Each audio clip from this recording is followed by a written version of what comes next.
प्रिय भावकों, जय श्री कृष्ण। आज मैं आपको योनि बैर के बारे में बता रहा हूँ।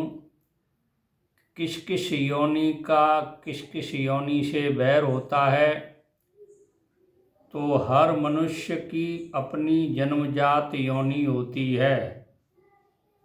कोई वानर योनि का होता है, कोई सिंह योनि का होता है, कोई अश्व योनि का होता है। तो इन योनि मिलान का स्त्री पुरुष में भी करना चाहिए, और कोई नौकर वगैरह रखना है तो उसमें भी करना चाहिए। सामान्य व्यवहार में, व्यापार में कोई साझेदार हो तो उसमें करना चाहिए।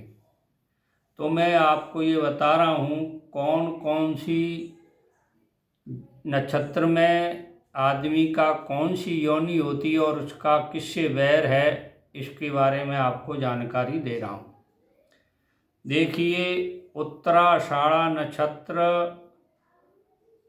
में जिसका जन्म होता है उसकी नकुल नेवला योनि होती है, और इसका वैर सर्प से होता है।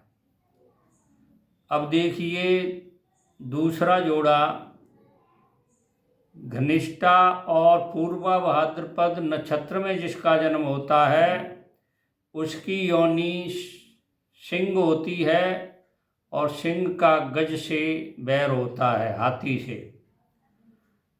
पूर्वाषाढ़ा नक्षत्र और श्रवण नक्षत्र में जिसका जन्म होता है उसकी योनि बानर योनि होती है, और बानर का बैर मेष से होता है, मेढा से।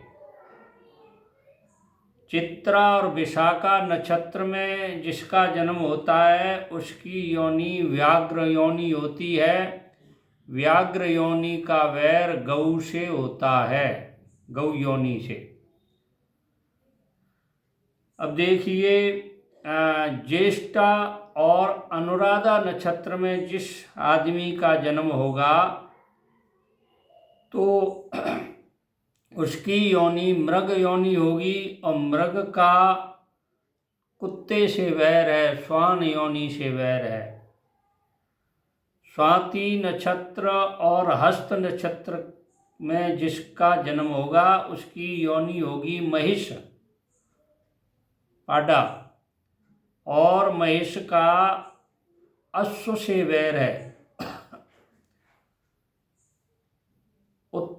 उत्तरा फाल्गुन उत्तरा भाद्रपद नक्षत्र में जो पैदा होंगे उनकी गौ योनि है, गौ का व्याघ्र से वैर है।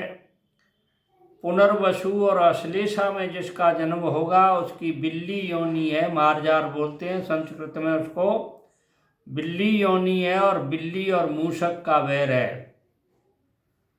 पूर्वा फाल्गुन और मघा नक्षत्र में जो जन्म लेते हैं उनका मूषक योनि होती है, और बिल्ली योनि से उसका वैर होता है। अब देखिए, आद्रा और मूला नक्षत्र में जिसका जन्म होता है उसकी योनि श्वान होती है, श्वान और मृग का वैर होता है। रोहिणी नक्षत्र और मृगशिरा नक्षत्र में जिसका जन्म होता है उसकी योनि सर्प योनि होती है, और नेवला से उसका, नकुल से उसका वैर होता है।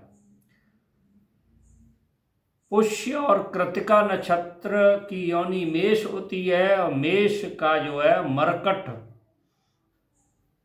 शत्रु है। इस प्रकार मैंने आपको सभी योनि वैरों के बारे में बताया। वर कन्या का संबंध करते समय इन योनि वैर को देखना चाहिए। स्त्री पुरुष का जोड़ा बनाते समय इस योनि वैर को देखना चाहिए। साझेदार के साथ काम करने पर इस योनि वैर को देखना चाहिए। मित्रता करते समय इस योनि वैर को देख कर ही मित्रता करें। अगर आप कोई धंधा किसी के साथ में कर रहे हैं तो इस योनि वैर का विचार अवश्य करें, ताकि आपके साथ में कहीं धोखा न हो। मैंने आपको ये योनि वैर के बारे में बताया। मेरी ये बात आपको अच्छी लगी हो तो मेरे चैनल को सब्सक्राइब करें, लाइक करें, शेयर करें। जय श्री कृष्ण।